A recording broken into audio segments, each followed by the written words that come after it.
क्या कोरोना महामारी के दौरान पीपीई किट खरीद में हुआ घोटाला? सीएजी रिपोर्ट से केरल सरकार पर सवाल खड़े।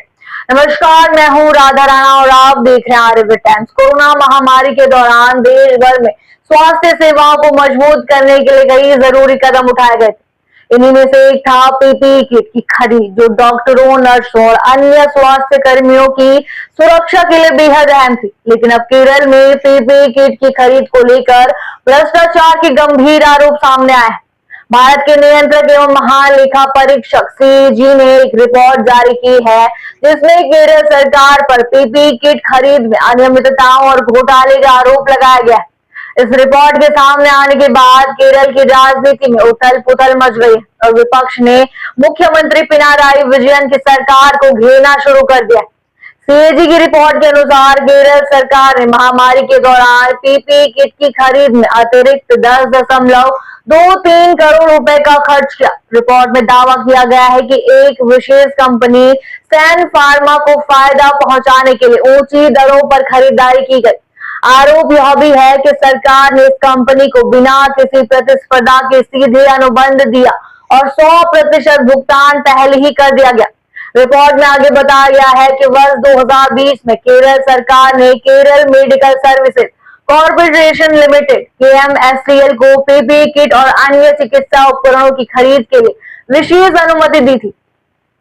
लेकिन खरीद प्रक्रिया में पारदर्शिता की कमी रही और इससे राज्य सरकार को भारी आर्थिक नुकसान उठाना पड़ा। सीएजी की रिपोर्ट के सार्वजनिक होने के बाद विपक्षी दलों ने केरल सरकार पर जमकर हमला बोला है। कांग्रेस नेता वीडी सतीशन ने सरकार को घेरते हुए कहा कि महामारी के दौरान सरकार ने लोगों की जान बचाने के बजाय अपनी जेबें भरने का काम किया। उन्होंने आरोप लगाया कि यह घोटाला मुख्यमंत्री पिनाराई विजयन और पूर्व स्वास्थ्य मंत्री के सरेजा की जानकारी में हुआ। विपक्ष का कहना है कि यह भ्रष्टाचार महामारी के नाम पर लोगों के साथ विश्वासघात है और इसकी गहन जांच होनी चाहिए।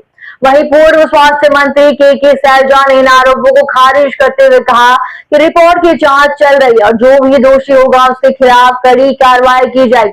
उन्होंने कहा कि महामारी के दौरान सरकार ने त्वरित निर्णय लिए ताकि लोगों को बेहतर स्वास्थ्य सुविधाएं मिल सके। सरकार का कहना है कि महामारी के समय स्थिति बेहद गंभीर थी और राज्य को जल्द से जल्द पीपीई किट खरीदनी पड़ी। सरकार का दावा है कि उन्होंने बाजार में उपलब्ध सर्वोत्तम विकल्पों को ध्यान में रखते हुए खरीदी की थी। हालांकि सीएजी की रिपोर्ट में पारदर्शिता की कमी पर सवाल उठाए गए हैं, जिसे लेकर राज्य सरकार अब बैकफुट पर है। सीएजी की रिपोर्ट आने के बाद विपक्ष ने इस मुद्दे को विधानसभा में उठाने की योजना बनाई है। विपक्ष की मांग है कि इस पूरे मामले की जांच एक स्वतंत्र एजेंसी से कराई जाए ताकि सच्चाई सामने आ सके। वही राज्य सरकार ने मामले की आंतरिक जांच शुरू कर दी और दोषी पाए जाने वालों के खिलाफ कड़ी कार्रवाई का आश्वासन दिया है। इस मुद्दे को लेकर जनता में भी भारी रोष देखने को मिल रहा है। सोशल मीडिया पर लोग सवाल उठा रहे हैं कि आखिर महामारी के दौरान सरकार ने भ्रष्टाचार कैसे किया। कुछ लोग सरकार के फैसलों को सही ठहराए, जबकि कुछ इसे घोर लापरवाही मान रहे हैं। विशेषज्ञों का मानना है कि महामारी जैसे संकट के दौरान सरकारों को पारदर्शिता और जवाबदेही का विशेष ध्यान रखना चाहिए था। यदि सीएजी की रिपोर्ट सही साबित होती है तो यह राज्य के लिए बड़ी प्रशासनिक विफलता होगी। पीपीई किट घोटाले को लेकर केरल में राजनीतिक माहौल गर्म हो चुका है। विपक्ष इसे चुनावी मुद्दा बना सकता है, वहीं सरकार इस पर सफाई देने में जुटी हुई।